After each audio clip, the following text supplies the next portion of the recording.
அனைத்து நண்பர்களுக்கும் இனிய வணக்கம். ஓம் விக்ரதுண்ட மகாகாய சூரியகோடி சமப்பிரப நிர்விக்னம் குருமே தேவ சர்வகார்ஷ சர்வதா. இது ஒரு சின்ன ஒரு காணொளி தான்.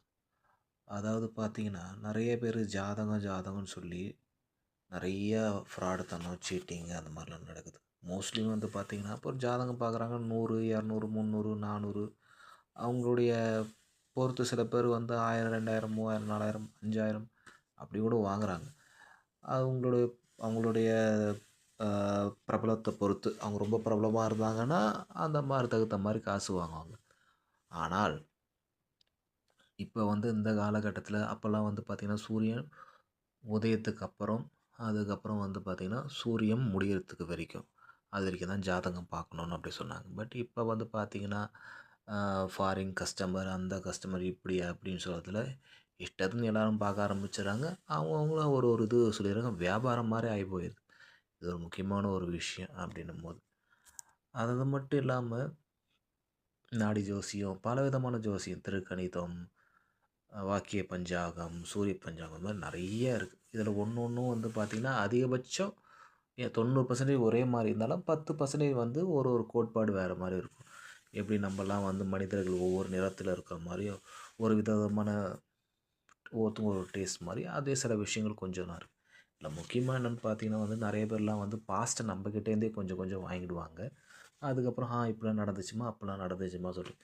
ஃப்யூச்சர் அந்த அளவுலாம் சொல்ல முடியாது. ஜாதகம்ன்றது ஒரு ப்ரிடிக்ஷன். ரொம்பவும் நம்பிக்கை வைக்கக்கூடாது. இறைவன் மேல தான் அதிகமா நம்பிக்கை வச்சு நம்ம போகணும் அப்படின்றதுக்காக தான் சொல்லுவாங்க முக்கியமான ஒரு விஷயம். இந்த பரிகாரம் பண்ணுங்க, அது பண்ணுங்க, இவங்களுக்கு போய் 10,000 குடுங்க, அவங்களுக்கு 10,000 குடுங்க, இவருக்கு ஏதாவது தானம் பண்ணுங்க. அதெல்லாம் எந்த ஒரு இதுலயுமே கிடையாது. நடக்கிறது நடந்து தான் தீரும் அப்படின்னும்போது. ஜாதகம் சொல்லலாம். ஒரு ஆக்சிடென்ட் ஆகும்னு சொல்லலாம் தவிர, இந்த வண்டி நம்பர், இந்த வெஹிக்கிள்ல உங்களுக்கு ஆக்சிடென்ட் ஆகும்லாம் எதுவும் சொல்லவே முடியாது. ஏதோ உங்களுக்கு ஒரு ஆக்சிடென்ட் ஆகும், ஏதாவது சொல்லிட்டு. அது சைக்கிள்லேயும் ஆகலாம், பஸ்லேயும் ஆகலாம், பைக்லேயும் ஆகலாம் அப்படின்னு சொல்லிட்டு. ஆனா, அத நம்ப காக்கறது வந்து பார்த்தீங்கன்னா, அது இறைவனோட கையில மட்டும் தான் இருக்குது அப்படின்னும்போது. அதனால இந்த பரிகாரம் அது இதெல்லாம் சொல்லி ரொம்ப காசு செலவு பண்ணுறது அதெல்லாம் இருக்குது. முடிஞ்சா குலதெய்வம் கோயில்ல கும்பிடுங்க. நம்ம இஷ்ட தெய்வத்த கும்பிடுங்க. அவங்களே அதிகபட்சம் பார்த்துக்கோங்க. நல்லது செஞ்சீங்கன்னா கண்டிப்பா நல்லது தான் நடக்கும். பட் இது கலியுகம். எதுவுமே உங்களுக்கு சீக்கிரமா கிடைச்சிரும்னு சொல்லுவாங்க. கெட்டது சீக்கிரமா டக்கு டக்குன்னு கிடைச்சிரும். இங்க நம்பிக்கை எல்லா விஷயங்களுமே வந்து ஒரு நல்ல நண்பன், ஒரு நல்ல உறவினர், நல்ல மனைவி, நல்ல கணவன் எல்லாமே கிடைக்கிறது கொஞ்சம் ரொம்ப கஷ்டமா தான் இந்த காலகட்டத்தில இருக்கிறது. அட்லீஸ்ட் மனதளவிலயாவது கொஞ்சம் அதாவது ஆ எல்லாமே தடுமாற்றங்கள் அப்படி இருக்க தான் செய்யுது அப்படிங்கும்போது. ஒரு சின்ன ஒரு கதை மட்டும் நான் சொல்லிடுறேன். இவங்க எல்லாத்தையும் தடுக்க முடியும்னா வந்து பார்த்தோன்னா வந்து, இறைவன் கூட வந்து இப்போ மகாபாரதத்துல ஒரு சின்ன ஒரு கதை இருக்கு அப்படின்னும்போது, சகாதேவன் பெரிய ஜாதகக்காரன் அப்படின்னும்போது, எல்லாருக்கும் தெரிஞ்சவன் அவன் தான் பெரிய ரொம்ப ஜாதகக்காரன் அப்படின்னு சொல்லிட்டு. ஆனா அவனுக்கு தான் கர்ண அண்ணன்றத அவன் இன்னி வரைக்கும் அவன் கணிக்கவே அவனால முடியல. கணிக்கவும் இல்ல. அவனுக்கு கணிக்கவும் தெரியல அப்படின்னும்போது அதுதான். அதுக்காக இன்னொரு ஒரு விஷயம் கடவுளே வந்து 3 முறை கேட்பாரு. ஒரு சின்ன கதை இருக்கு. அத நம்ம ரொம்ப பெருசா இல்லாம ஒரு சுருக்கமா சீக்கிரமா முடிக்கிறதுக்காக சொல்லிடுறேன் அப்படிங்கும்போது. போர் நடிக்கிறதுக்கு முன்னாடி வந்து சகாதேவன் போயிட்டு கிருஷ்ணர்கிட்ட எங்களுக்கு ஏதாவது இந்த மாதிரி நீ தான் எல்லாரையும் காப்பாற்றணும் போகணும்போது அவர் ஒரு பரீட்சை வைப்பார். அந்த பரீட்சையை பற்றி பின்னாடி அதிகமாக சொல்லும். அந்த பரீட்சையில் அவர் ஜெயிக்கும்போது அப்போ வந்து உனக்கு நான் ஒரு வரம் தரேன் அப்படின்னு சொல்லுவார். அப்போ என்ன வரன்னு கேட்கும்போது எங்கள் பஞ்ச பாண்டவர்களான நாங்கள் அந்த 5 பேரை சொல்லிவிட்டு எங்களை நீ தான் போர்லேருந்து காப்பாற்றணும். அதாவது குந்தியோட பசங்களான அப்போ திருப்பியும் முந்தாடி கேட்பார். குந்தியோட பசங்களான ஐவர் அப்படின்னு சொல்லிட்டு தர்மர், விபீஷ்மர், சாரி மன்னிக்கவும், தர்மர், அர்ஜுனன், பீமன், சகாதேவன், நகுலன் இவங்களோட பேரை சொல்லி ஏன்னா அப்படி சொல்லிட்டு 3 முறையும் கேட்பார். 3 முறை அப்படின்னுவார் அப்படின்னு.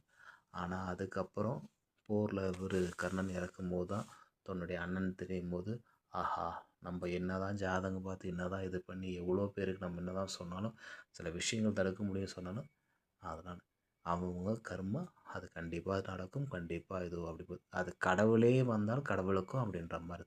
கடவுளும் ஒரு மின் ஜென்மத்தில் சில விஷயங்கள் இந்த சூழ்ச்சியில் நம்ம மாட்டும்போது நமக்கும் அது அந்த மாதிரி தான் நிறைய விஷயங்கள்லாம் இருக்குது.